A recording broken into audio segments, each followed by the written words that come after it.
Olá pessoal, sejam muito bem-vindos a essa aula sobre alcoolismo, principalmente ligada à questão científica, também pegando alguns aspectos do espiritismo. Eu sou Rodrigo Scali, eu sou psiquiatra e já tem 8 anos que eu trabalho dentro de CAPS, dentro de internação com pessoas com dependência química. Hoje nós vamos tentar aprofundar um pouco mais na questão do álcool, mas vamos deixar sempre os aspectos ligados à dependência química que valem para todos os outros tipos de dependência, combinado? Bom, a primeira coisa que a gente precisa saber, precisa entender, é como que é o uso de droga no Brasil. Né? O que vocês imaginam que exista de impacto do uso de drogas no Brasil? Primeira coisa, na época dessa pesquisa, haviam 180 milhões de pessoas no Brasil e dessas 20% já tinham utilizado algum tipo de drogas ilícitas. Isso é super importante porque é uma parcela enorme da população. E se a gente comparar com outros países nossos vizinhos, a gente vê que o Brasil está numa situação mais problemática. O Chile, por exemplo, 17% da população já usou uma droga ilícita. E na Colômbia, onde é produzido 90% da cocaína do mundo, apenas 6% de drogas, de pessoas consumiram algum tipo de droga ilícita. 41% dos brasileiros já experimentaram o tabaco e 10% são dependentes de tabaco, de cigarro. E em relação ao álcool, 68% da população já usaram álcool. Esse dado aumenta bastante nos estudantes universitários. Se a gente pegar determinadas parcelas da população, a gente vê que esse dado é maior. E nós temos 11% de dependentes do álcool. Então, de pessoas que realmente fecham um critério para dependência do álcool, que é um número assustador. São 20 milhões de pessoas que têm um prejuízo direto nas suas vidas por conta do uso de álcool. E temos aí uma data de média de início de uso de bebida alcoólica com 12 anos de idade, e o que isso significa é que 50% das pessoas que já usaram álcool começaram antes dos 12 anos de idade, o que também é um dado extremamente preocupante. Às vezes a gente pensa que é um problema que aparece mais tarde, mas na verdade ele começa numa idade muito menor do que a gente imagina. E tem outro fator aqui, porque é nessa idade que acontece um fenômeno cerebral chamado poda neuronal. E a poda neuronal, ela faz com que o cérebro ele selecione as vias mais utilizadas. Quando você utiliza a via da recompensa química, nós já vamos ver o sistema de recompensa, você está fazendo com que aquele cérebro fique mais ávido por uso de álcool na idade adulta e é uma chance maior de dependência. Quanto mais cedo for o uso de qualquer tipo de substância, uso de droga, maior o prejuízo para aquela pessoa. Em relação ao uso de maconha, nós temos 7% da população que já fez uso e o uso do crack, 2% da população. Então, algumas vezes, quando eu vou dar essa aula, vou conversar sobre isso em centros espíritas, as pessoas acreditam que o crack é o maior problema de droga no Brasil. E não é. O nível de pessoas que são atingidas pelo álcool, o impacto social do álcool é muito superior ao impacto social do crack. Né? O fato de ter a cracolândia, as pessoas que usam crack, aquilo mexe com a gente quando a gente vê a situação de um adicto de crack, mas a gente não tem noção do quanto que é o impacto do álcool na nossa sociedade, nas nossas famílias e na vida de uma pessoa depois que a dependência ela se acontece.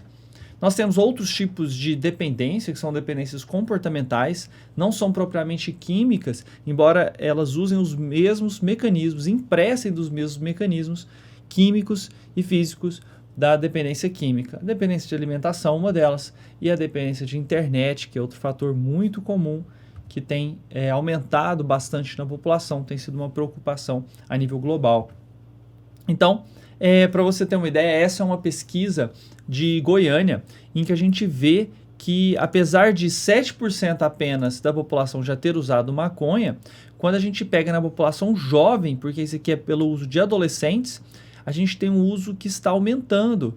Então, esse uso é de 24,8%, isso aqui é na cidade de Goiânia. Então, se 25% dos jovens já usaram maconha, com o passar do tempo, à medida que essas pessoas vão envelhecendo, a quantidade de pessoas da população que já fizeram uso da maconha vai aumentar bastante. Então, esse é um dado que tem aumentado, tem nos preocupado, e aí nós temos já outro assunto para conversar em outro momento sobre a questão da maconha e o prejuízo que ela pode provocar. E a grande questão é como é que a droga ela pode provocar dependência. Aqui nós vamos falar do ponto estritamente científico. Então essas pesquisas começaram há muito tempo. Em 1952 teve um pesquisador chamado James Old e Peter Milner, são dois pesquisadores que estavam pesquisando o centro de medo, que é a amígdala cerebral, e eles colocavam eletrodos no cérebro dos ratinhos.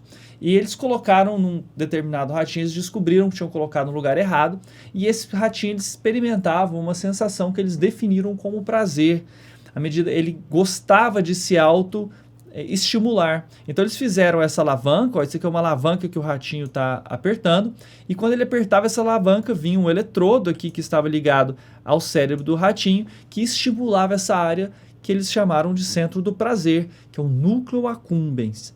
Então, o que eles descobriram é que quando você deixava o próprio ratinho se estimular naquela área, ele perdia o interesse em todo o resto. Aquela estimulação era tão prazerosa que ele mudava o comportamento dele e deixava de comer, deixava de beber água, deixava de ter relações sexuais, ele deixava de ter... ele morria só apertando a alavanca. Então, esse estímulo, que é, num primeiro momento, prazeroso, mudava o comportamento daquele animal, fazendo com que ele tivesse um prejuízo direto na sua sobrevivência. Então, alterava como aquele rato, ele percebia a chance de sobrevivência dele. Mudava muito e isso provocava a morte desse indivíduo. E um outro pesquisador chamado Robert Half, ele fez isso na Universidade de Tulane. A ideia dele era o seguinte: se esse centro provoca prazer, e se eu der um estimulador para as pessoas que estão com problema psíquico, com sofrimento psíquico, para que elas sintam prazer, e isso melhore a depressão, por exemplo, né, problemas psíquicos. E ele fez isso, só que os pesquisadores deram os aparelhos para as pessoas, e em média, no primeiro minuto, elas estimularam 120 vezes esse aparelho.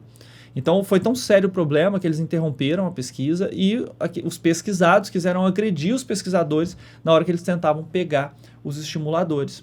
Ou seja, a estimulação dessa área, que foi chamada de centro do prazer, ela provoca uma alteração no nível de prazer da pessoa, mas também uma alteração no nível comportamental. E é isso que nós vamos tentar entender.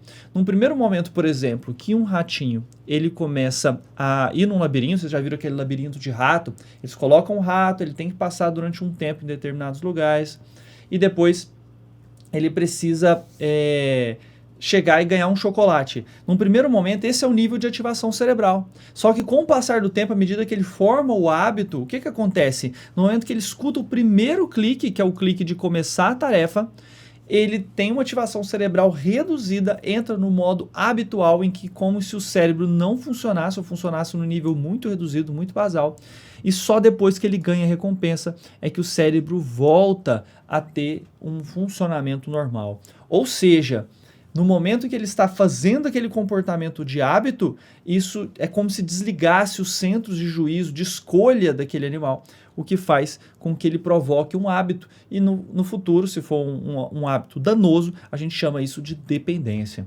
O que você precisa para provocar dependência? Você precisa ter uma recompensa de dois modos: ou aquilo causar euforia, ou aliviar a dor. Esses são os mecanismos que fazem com que você procure o centro de recompensa. O centro de recompensa ele é ativado quando você provoca uma dessas duas coisas: provocar euforia ou aliviar alguma dor. E o álcool ele faz as duas coisas. Ele tem uma estimulação no núcleo accumbens, provocando euforia, e uma diminuição no córtex pré-frontal, que diminui o juízo, e isso alivia a dor de se sentir julgado, de estar numa situação social, a dor de ter passado por um problema psíquico, por alguém ter morrido, alivia temporariamente a dor, e é esse o mecanismo que ativa o centro de recompensa e pode provocar dependência.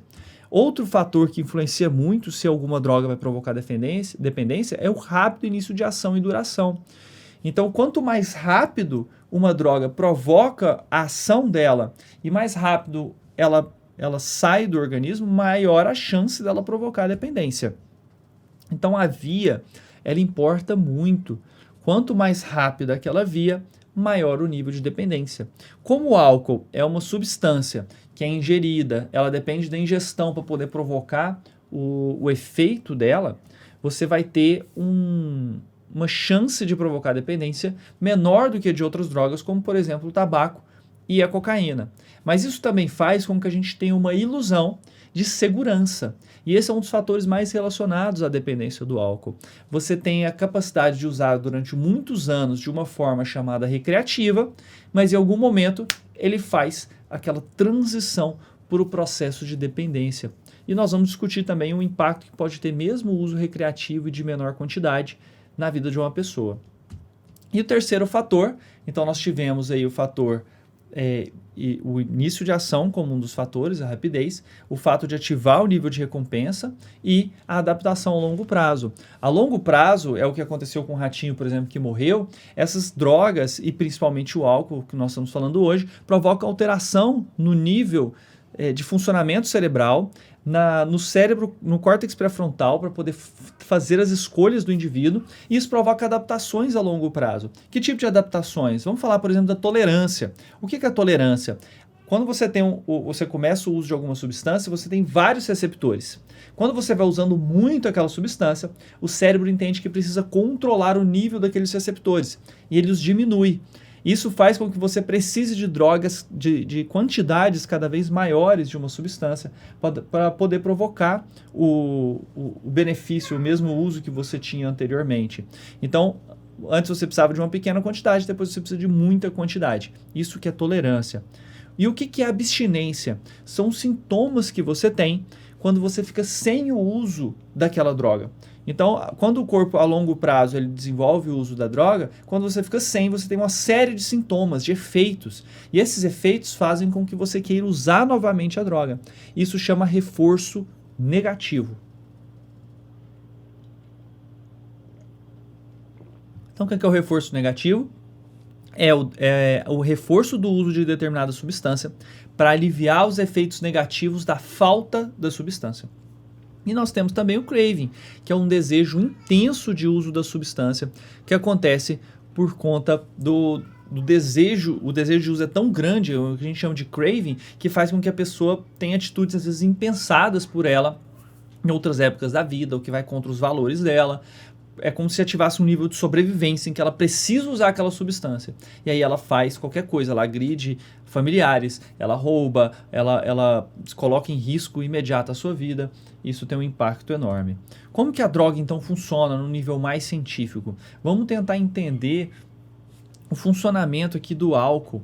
E isso depende da gente entender o GABA, né? O etanol é o álcool, o GABA é o receptor físico que nós temos nos neurônios, e ele tem uma propriedade, uma forma 3D, que é isso que vocês estão vendo aqui. O receptor de GABA ele tem um formato muito específico.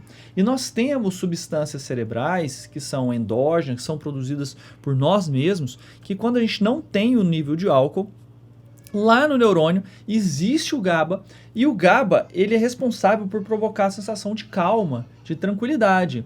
No momento que um receptor do GABA ele se liga ao GABA, o GABA se modifica, e essa modificação ela provoca uma alteração na função do neurônio, que faz com que ele se lentifique, ele relaxe, ele diminua o nível de alteração.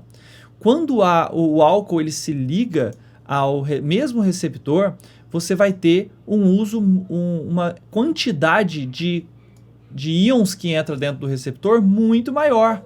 Então essa quantidade de receptores ela vai ser muito maior, e o nível de relaxamento, de transmissão daquela informação também vai ser muito maior. Ou seja, você vai ter uma amplitude de funcionamento desse nível de receptores, uma redução dos sinais que vão levar para mudanças comportamentais.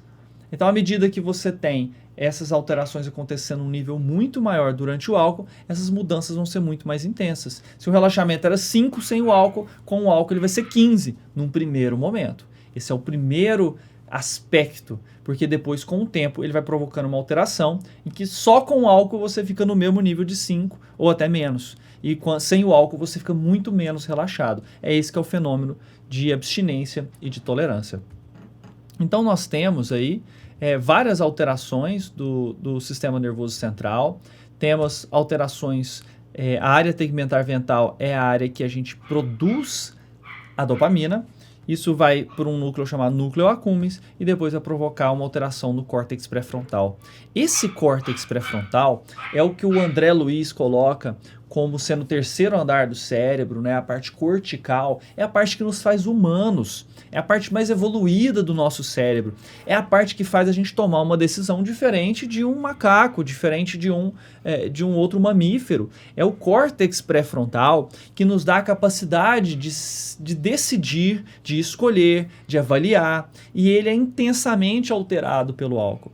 Ele é modificado com o passar do tempo para que você justifique o uso do álcool, para que você tenha dificuldades de percepção de risco, para que você não consiga perceber prejuízo. Então você tem alteração justamente naquilo que te faz humano, naquilo que te faz pensar, raciocinar e escolher as coisas. Então essa é a área de maior atenção para nós. Então, além da dopamina, o álcool ele tem uma alteração nesse receptor do GABA e muitos outros receptores. Então, o que acontece? O GABA ele provoca a inibição. Então, ele é um depressor do sistema nervoso central. O álcool é um estimulante? Não, o álcool é um depressor. Ele é um depressor do sistema nervoso central. Ele provoca alguma liberação de dopamina, mas principalmente uma ação no GABA. O que acontece com o corpo quando você tem uma inibição muito intensa? Você vai tendo alterações nesse receptor de NMDA, receptores de glutamato, receptores de canais de cálcio, e a inibição vai ficando intensa demais. O que acontece com o nosso corpo? Ele tenta entrar em equilíbrio. Para isso, ele faz adaptações. Adaptações que possam fazer o cérebro funcionar o mais normal possível.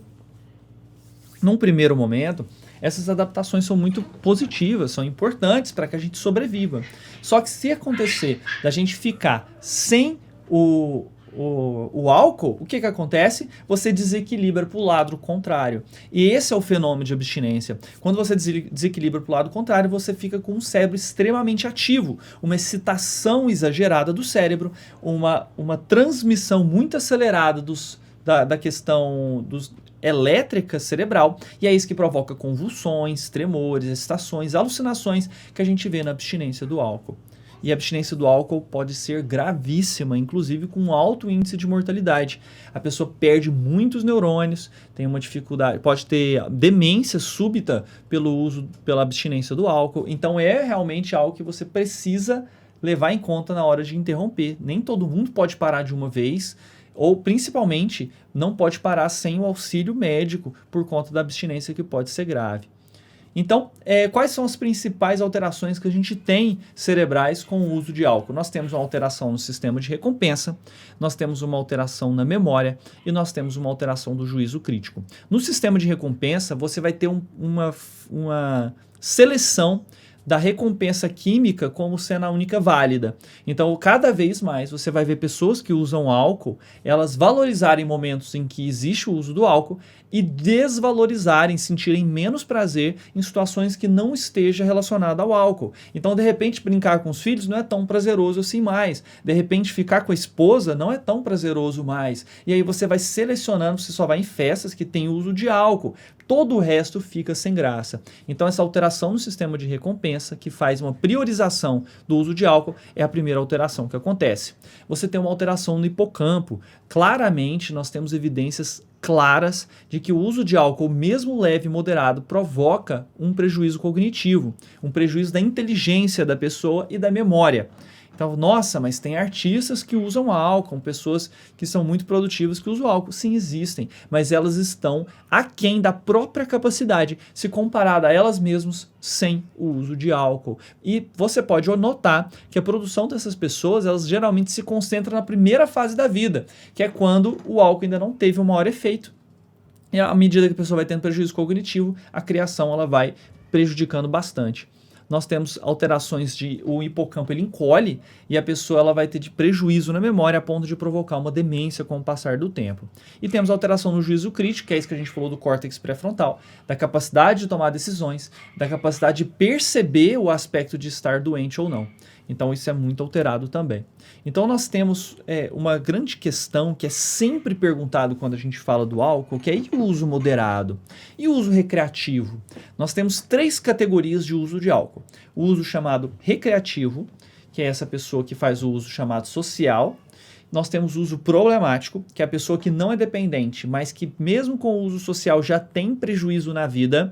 Isso pode ser prejuízo com a esposa, isso pode ser prejuízo porque ela dirige, às vezes, sob o efeito do álcool. Qualquer tipo de prejuízo. Ela pode beber uma vez por ano, mas quando bebe, tem prejuízo. Isso não é uso recreativo, isso é uso problemático do álcool. E nós temos a dependência, que é a pessoa que já tem tolerância, que já tem outros efeitos. Então, quando a gente pega o uso moderado ou leve, nós já temos evidência de que isso é prejudicial para a pessoa? Sim. Nós temos muitas evidências. Eu estou mostrando aqui para vocês, aqui no artigo, eu vou tentar desaparecer aqui para vocês poderem ver, mas é um artigo da GBD 2016 Alcohol Collaborators, foi publicado em 2018 na revista Lancet, que é uma das maiores revistas do mundo, revistas científicas do mundo. E isso, ele traz uma associação muito clara entre o uso de álcool, mesmo em pequenas quantidades, a partir de uma dose por dia, que é a menor quantidade. Então, uma latinha, vamos colocar assim, por dia, você já tem um aumento de mortalidade. É uma das principais causas de morte dos 15 aos 49 anos. Me desculpe, é a principal, né, a alteração, o maior fator ligado a mortes, né, dos 15 aos 49 anos. Então você tem um aumento de mortalidade, você tem uma piora cognitiva mesmo nos usos leves, que vai aumentando com a dose, evidentemente é dose dependente, mas que já tem essa evidência existente que realmente já prejudica a questão cerebral, mesmo em doses leves. Aí sempre tem aquela pergunta que você vai ter, no caso do centro espírita, você sempre vai ter aquela pergunta assim, mas o vinho não faz bem para o coração? E essa é uma das pesquisas para mim que mais foi mal interpretada na história da medicina, porque sim, eles fizeram um estudo em que você tomar uma taça de vinho todos os dias faria bem para o coração. O que foi estudado nesse estudo? Só o coração. Não foi estudado mortalidade a longo prazo. Não foi estudado chance de dependência. Não foi estudado depressão. Não foi estudado problema familiar. Não foi estudado nada. Somente o coração. Todas as pessoas que se tornaram dependentes e abandonaram o estudo, elas foram contabilizadas no final? Não foram. Quando você lê o estudo é engraçado. As pessoas não foram não foram contadas. Então você tem claramente um viés de seleção. Quando você pega estudos que olham o global, o uso do vinho todos os dias é problemático. Não há dúvidas que é problemático em todos os aspectos da vida da pessoa. Nós temos esse benefício do coração com muitas outras coisas que as pessoas não fazem.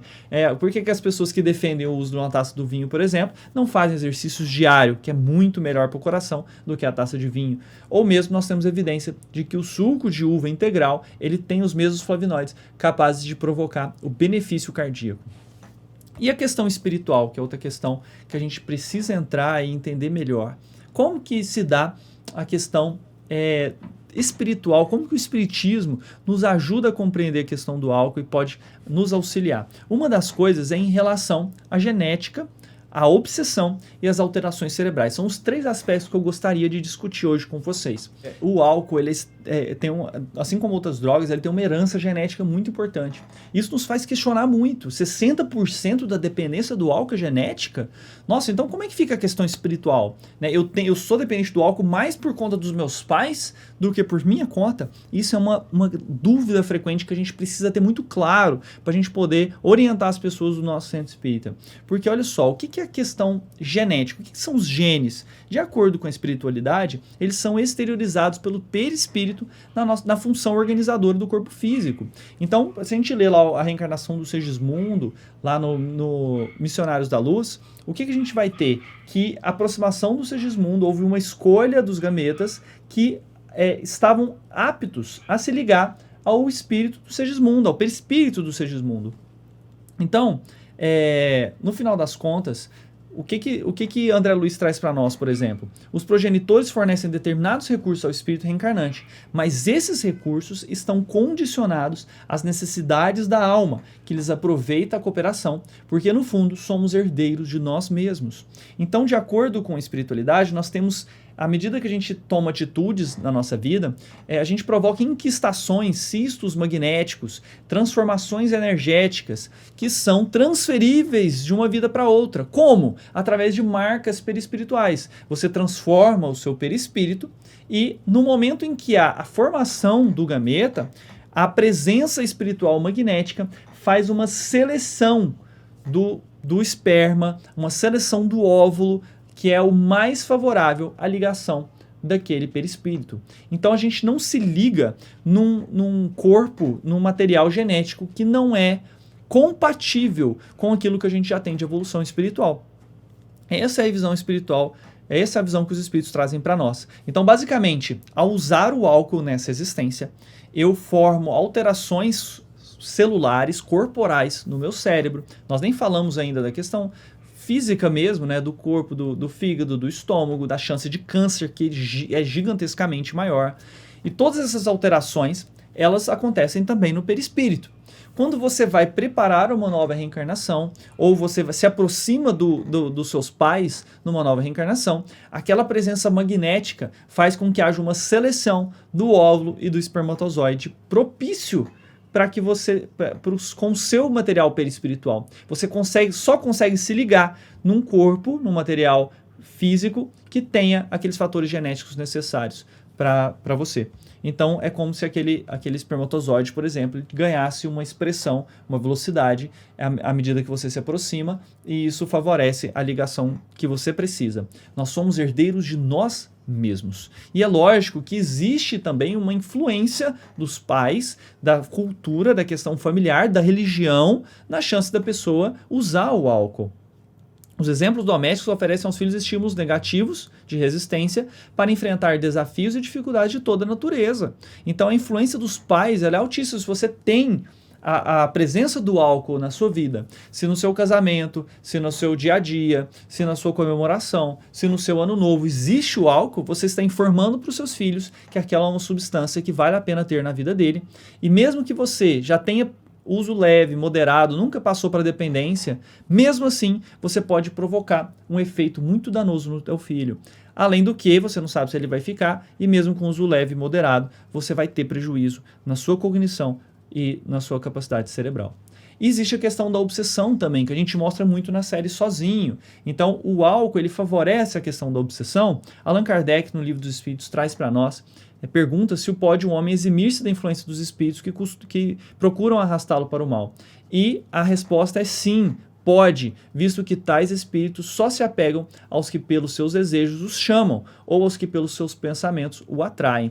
Então, se é o efeito da vontade que nos afasta dos espíritos e o álcool ataca a nossa vontade, claramente você facilita a ligação espiritual com espíritos que sejam mais atrasados ou que queiram o nosso mal. Isso acontece no livro Sexo e Destino, de forma muito clara, na ligação do Cláudio, que é o que a gente tentou imitar no Sozinho, em que ele se sobrepõe como se fosse um sapato no pé, né, vestindo um ao outro. A ligação é tão forte, principalmente durante o uso de álcool, que ele se torna quase que possesso pelo espírito. E também nós temos as alterações cerebrais, que são outros fatores que a gente quer conversar um pouco. O livre exercício das faculdades da alma está subordinado aos desenvolvimentos do álcool, mais uma vez Allan Kardec no Livro dos Espíritos. E a resposta é sim. Os órgãos são os instrumentos da manifestação da faculdade da alma. Essa manifestação está subordinada ao seu desenvolvimento e grau de perfeição dos respectivos órgãos, como a excelência de um trabalho, a excelência da ferramenta. Então, se o cérebro é a nossa ferramenta, mesmo que você, à medida que você altera essa sua ferramenta, você não consegue fazer da melhor forma possível, de forma excelente, a tarefa que você veio fazer aqui.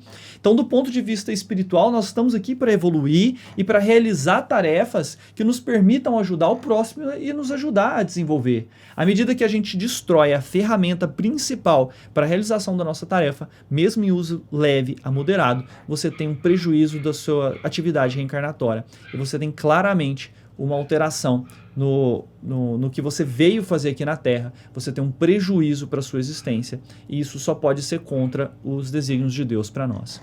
Então essas reflexões nos fazem trazer finalmente a ideia. O que a gente faz? Como que a gente lida com a questão do álcool? Algumas coisas que acontecem nos ajudam a pensar que nem sempre é preciso a ação do psicólogo, do psiquiatra. Olha, não é indicação espiritual. A indicação dos espíritos, está aí Joana de Anjos falando sobre isso, é que em vários casos nós vamos precisar sim de uma orientação profissional. Como vocês podem ver, a gente apresentou de forma muito resumida. Existem aspectos cerebrais gravíssimos, complexos, é uma doença extremamente complexa, com uma taxa de sucesso clínico baixíssimo. E a gente não vai ajudar as pessoas da melhor forma possível se a gente não contar com todos os recursos ao alcance para poder ajudar a pessoa. Então, o tratamento psicológico, psiquiátrico, ele é importante, sim, na maioria dos casos. O tratamento espiritual, com certeza, existem vários fatores que vão ajudar essa pessoa. A questão da leitura, de ter uma ação altruísta, você ter a realização de preces frequentes, a própria água fluidificada. Então nós temos vários aspectos da doutrina espírita, do centro espírita, que ajudam as pessoas a interromper o uso. Agora, uma coisa, pessoal, que não funciona. O rótulo. E isso é uma coisa que também a gente faz demais. Às vezes a pessoa chega com o uso de álcool na casa espírita e a gente o trata de uma maneira extremamente expulsiva. O que vai acontecer com essa pessoa? Ela não vai se permitir se envolver o suficiente com a doutrina para provocar transformação. Nós temos evidências também, isso é outro assunto, mas um autor chamado Miller, em 1973, escreveu um livro chamado Entrevista Motivacional, que é fantástico nesse ponto, que ele mostra o quanto que você ser confrontativo diminui a chance da pessoa largar o álcool. Então não adianta a gente ter uma atitude que só nos faz sentir bem. Eu falei tudo que eu tinha que falar. Falei que é obsessão, falei que é isso, falei que é aquilo. Você tem que informar sim as pessoas, não há dúvida. Mas isso precisa passar pelo crivo do amor. Você precisa trazer também a empatia e a capacidade de envolver a pessoa de uma forma que ela sinta o desejo de interromper e não somente que ela se sinta julgada pelo que ela faz uso. Afinal de contas, a própria alteração, o juízo crítico da pessoa, ele está alterado. Então, você pode ver que Jesus, essa não é a frase, né, de Paulo, né, o rótulo cobre a multidão de pecados. Vocês não viram isso? Você não viu rotulai-vos uns aos outros na frase de Jesus, mas sim o amai-vos uns aos outros. O amor é a maior lição que o Cristo trouxe para nós como transformação dos indivíduos e não é diferente com o álcool. Você só vai conseguir ajudar as pessoas que você ama. Você só consegue provocar transformação nas pessoas que você tem empatia, que você acolhe, que você consegue dar sentimento e emoção, e não naquelas que você bate, naquelas que você agride com as palavras ou com a vibração de julgamento. Então, fica a reflexão de como nós estamos agindo no nosso centro espírita, porque finalmente a única coisa que funciona é um vínculo poderoso com as pessoas. O grande objetivo de uma primeira consulta, de uma primeira triagem com um paciente que faz uso do álcool é a segunda consulta, é a segunda triagem, é a segunda semana que a pessoa volta. Esse é o nosso grande objetivo, é fazer com que a pessoa volte, que ela forme vínculos. E aí nós teremos uma chance muito maior de ajudar as pessoas. Espero que essa aula, que foi ainda muito curta, muito resumida, possa ter ajudado vocês. Eu estou à disposição